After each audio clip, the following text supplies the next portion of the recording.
ഇമാം അബ്ദുറഹ്മാൻ ജാമി റഹിമഹുല്ലാ, ഇമാം അബ്ദുറഹ്മാൻ ജാമി റഹിമഹുല്ലാ വലിയ സൂഫിയാക്കളായ മശായിഖന്മാരിൽപ്പെട്ട ആളാണ്. അദ്ദേഹം നബി സല്ലല്ലാഹു അലൈഹി വസല്ലമ തങ്ങൾ ഹജ്ജിന് പോയപ്പോൾ തങ്ങളുടെ റൗളായിൽ ചെന്ന് നിന്ന് തലയ്ക്കം ഭാഗത്ത് നിന്ന് പാടാൻ വേണ്ടി ഒരു പാട്ട് എഴുതിക്കൊണ്ടുപോയി. അങ്ങനെ ഹജ്ജെല്ലാം കഴിഞ്ഞ് അദ്ദേഹം മദീനയിലേക്ക് യാത്ര ചെയ്യുന്നു. മദീനയിലേക്ക് യാത്ര ചെയ്ത് മദീനയുടെ അടുത്തെത്താറായപ്പോൾ അന്നത്തെ ഭരണാധികാരി മദീനയുടെ ഗവർണർക്ക് റസൂലുള്ളാഹി സ്വല്ലല്ലാഹു അലൈഹി വസല്ലമ തങ്ങൾ സ്വപ്നം കാണിക്കുന്നു. ഭരണാധികാരിയോട്, എന്റെ അടുക്കലേക്ക് ഒരാൾ കടന്നു വരുന്നുണ്ട് ഒരു പാട്ടുമായിട്ട്, അയാളെ ഇങ്ങോട്ട് കടത്തിവിടരുത് എന്ന് പറഞ്ഞ ആളുടെ കോലം കാണിച്ചു കൊടുത്തു. ഇയാളെ തടയണം, ഇങ്ങോട്ട് കടത്തിവിടരുത്. രാജാവ് വിചാരിച്ചെന്തോ വലിയ അക്രമിയായിരിക്കും, വലിയ കുഴപ്പത്തിന് വരുന്ന ആളാണ്, അതുകൊണ്ട് മദീനയിൽ കടക്കാൻ അനുവദിക്കരുത്. പട്ടാളവുമായിട്ട് പോയി കാവൽ നിന്നു. മദീനയുടെ വഴിയിൽ വെച്ച് വരുന്ന ആളുകളെ മുഴുവൻ പരിശോധിച്ച അവസാനം രാജാവിന്റെ മുമ്പിൽ ഈ ആൾ വന്നപ്പോൾ കണ്ടുപിടിച്ചു, തിരിച്ചയച്ചു.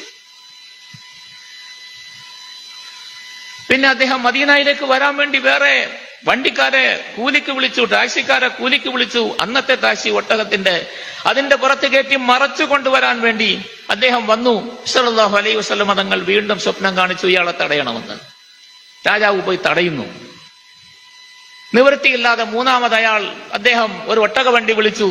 എന്നിട്ട് കുറെ വിറക് വാങ്ങിച്ചു. എന്നിട്ട് ഒട്ടകക്കാരനോട് പറഞ്ഞു, ഈ വിറകെല്ലാം ഞാൻ ഈ വണ്ടിക്കകത്ത് കയറിയിരിക്കുമ്പോ എന്റെ 4 ഭാഗത്തുമായിട്ട് വെക്കണം. മറ്റേ സാധാരണ ആൾക്കാർ ഒരുപാട് സാധനങ്ങളൊക്കെ അങ്ങനെ തട്ടിച്ചു കൊണ്ടുവരാനല്ലേ വണ്ടിയിൽ കൊണ്ടുവരുന്നത്, ലഹരി സാധനങ്ങളൊക്കെ അങ്ങനെയല്ലേ കൊണ്ടുവരുന്നത്. അതുപോലെ ഞാൻ ഈ വിറക് മുഴുവനും വെച്ച് എന്നെ അതിന്റെ ഉള്ളിലാക്കി ആരും അറിയാതെ ഇത് വിറക് കൊണ്ടുപോകുന്ന വണ്ടിയാണെന്ന് അറിയണം, ആ നിലയിൽ എനിക്ക് മദീനയിൽ എത്തിക്കണമെന്ന് പറഞ്ഞ് അതിന് കൂലി കൊടുത്ത ആളെ വിളിച്ചു കൊണ്ടുപോയി. വഴിയിൽ വെച്ച് നബി സല്ലല്ലാഹു അലൈഹി വസല്ലം തങ്ങൾ സ്വപ്നം കാണിക്കുന്നു, ഗവർണർക്ക് ഇങ്ങനെ വിറക് നിറച്ച വണ്ടിയിൽ കയറി അതിനകത്ത് വരുന്നുണ്ട്, ആളെ പിടിക്കണം, തടയണം, ഇങ്ങോട്ട് വിടരുതെന്ന് പറഞ്ഞു. അവസാനം രാജാവിനും ദേഷ്യമായി. 2-3 പ്രാവശ്യമായില്ലേ. പട്ടാളക്കാരെടുത്ത് പറഞ്ഞ ആളെ പിടിച്ച് വിറകെല്ലാം മാറ്റി പരിശോധിച്ച് പിടിച്ചെടുത്ത് കൊണ്ടുപോയി ജയിലിലിട്ടു. രാത്രി നബി സല്ലല്ലാഹു അലൈഹി വസല്ലം തങ്ങൾ സ്വപ്നം കാണിക്കുന്നു, ഗവർണർക്ക് അയാൾ മോശക്കാരനൊന്നുമല്ല, അയാളെ ഞാൻ തടയണമെന്ന് പറഞ്ഞത് അദ്ദേഹം ഒരു പാട്ട് എഴുതി കൊണ്ടുവരുന്നു എന്റെ റൗളായിൽ വന്ന് നിന്ന് പാടാൻ. ആ പാട്ടെങ്ങാനും എന്റെ റൗളായിൽ നിന്ന് വന്ന് അദ്ദേഹം പാടി തീർന്നാൽ ഞാൻ ഖബറിൽ നിന്ന് എഴുന്നേറ്റ് അദ്ദേഹത്തെ മുസാഫഹ ചെയ്യേണ്ടി വരും, അങ്ങനെ അദ്ദേഹത്തെ സ്വീകരിക്കേണ്ടി വരും. അങ്ങനത്തെ പാട്ടാണ്.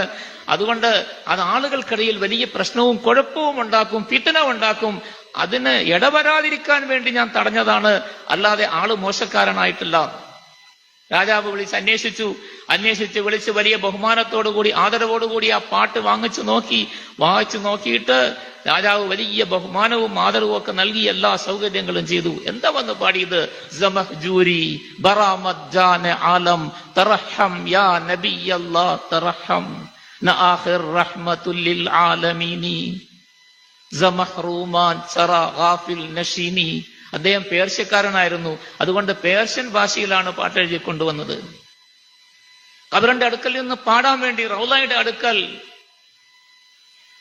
സമഹ്ജൂരി ബറാമദ്ജാന ആലം, ലോകത്തിന്റെ മുഴുവൻ ജീവനാടിയായ ലോകത്തിന്റെ ജീവനായ പ്രവാചകരെ, തങ്ങൾ ഇങ്ങനെ ഞങ്ങളെ വെറുത്ത് കഴിഞ്ഞുകൂടി, ഞങ്ങളെ ഈ അശ്രദ്ധരായി ഞങ്ങളുടെ കാര്യത്തെക്കുറിച്ച് ശ്രദ്ധിക്കാതെ ഇങ്ങനെ കഴിഞ്ഞുകൂടുകയാണോ?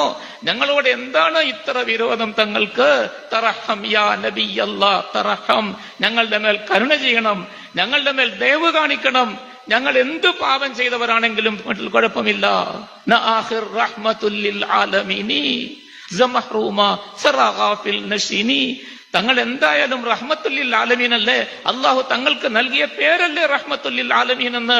തങ്ങൾ റഹ്മത്തുല്ലിൽ ആലമീൻ അല്ലേ, പിന്നെ എന്തേ ഈ അശ്രദ്ധരായി കഴിഞ്ഞുകൂടിയ ഞങ്ങളെ ഇങ്ങനെ വിട്ടേക്കുന്നു? ഞങ്ങളുടെ നേരെ ഒരു കരുണയുടെ കാരുണ്യത്തിന്റെ നോട്ടം തങ്ങൾക്ക് വർഷിച്ചുകൂടെ? ഇതാണ് പാട്ട്. അങ്ങനെ ബാക്കി വിഷയങ്ങൾ അദ്ദേഹം നീട്ടി പാടുകയാണ് 10-70 ചില്ലുവാനം വരികളിൽ. ഇത് പാടിയപ്പന് നബി സല്ലല്ലാഹു അലൈഹി വസല്ലമ തങ്ങളുടെ കാരുണ്യം ഇങ്ങനെ തിളയ്ക്കും. നബി സല്ലല്ലാഹു അലൈഹി വസല്ലമ തങ്ങളുടെ കരുണ കടലുപോലെ ഇളകാൻ തുടങ്ങും. അതുകൊണ്ട് എനിക്ക് സാധ്യമല്ല അദ്ദേഹത്തെ സ്വീകരിക്കാതിരിക്കാൻ, അതിന്റെ പേരിൽ തടയാൻ പറഞ്ഞതാണെന്ന് സയ്യിദുനാ മുഹമ്മദ് റസൂലുള്ളാഹി സ്വല്ലല്ലാഹു അലൈഹി വസല്ലമ തങ്ങൾ പറഞ്ഞു. ഇങ്ങനെ പാടി എത്ര ആളുകൾ, എന്തിന് ഒരുപാട് പാടണം, പറഞ്ഞിട്ട് കാര്യമില്ല. ബഅദ ഖുദാ ബസ്റുക് തുഹി ഖിസ്സ മുഖ്തസർ. ഒരാൾ പാടിയിട്ട് പറഞ്ഞ അവസാനം ഞാൻ എത്രയാ പറയുന്നത്, അള്ളാഹ് കഴിഞ്ഞാൽ പിന്നെ തങ്ങളേ ഉള്ളൂ, ഒറ്റ വാക്കിൽ പറഞ്ഞേക്കാം, തീർന്നു, ഖിസ്സ മുഖ്തസർ. അല്ലാതെ ഞാൻ വിശദീകരിച്ച് പറഞ്ഞ എന്നെ കൊണ്ട് സാധ്യമല്ല എന്ന് എങ്ങനെ സയ്യിദുനാ മുഹമ്മദ് റസൂലുള്ളാഹി സ്വല്ലല്ലാഹു അലൈഹി വസല്ലമ തങ്ങളെ കുറിച്ച് പാടി പുകഴ്ത്തിയ ആളുകൾ, നബി സല്ലല്ലാഹു അലൈഹി വസല്ലമ തങ്ങൾ ആരാണെന്ന് ഒരുപാട് വിശദീകരിച്ച് പറയാൻ ഈ സമയമോ ഈ ദിവസമോ ഒന്നും പോരാ, മതിയാവുകയില്ല. അതുകൊണ്ട് ഞാൻ അതിലേക്ക് കടക്കുന്നില്ല.